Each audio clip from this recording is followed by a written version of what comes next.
जय श्री राम भैया, सीताराम, राधे राधे। राम सीताराम। और देखो हमार बड़का भैया, हमार पड़ोसी हमें, हमार भैया हमें। ककला बैठल बाणी हमन के देखैया, आगी जरल बा, तापल जाता एकदम। ठंडी का सीजन बा है, और बड़ा नीक लगता, एकदम शाम हो गइल बा। राधे राधे, सीताराम, हर हर महादेव जी।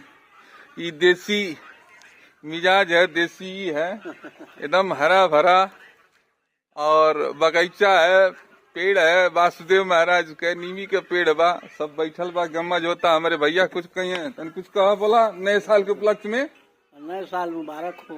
हाँ, और कैसन लगता मौसम, कैसन हाल चल बा? यहाँ मौसम ठीक ठाक बाटे। ठंडी तो खूब दफा होती है। नहीं, अब कम हो गई। कम हो गई है। हाँ, नहाए जाए है। जय श्री राम, राधे राधे।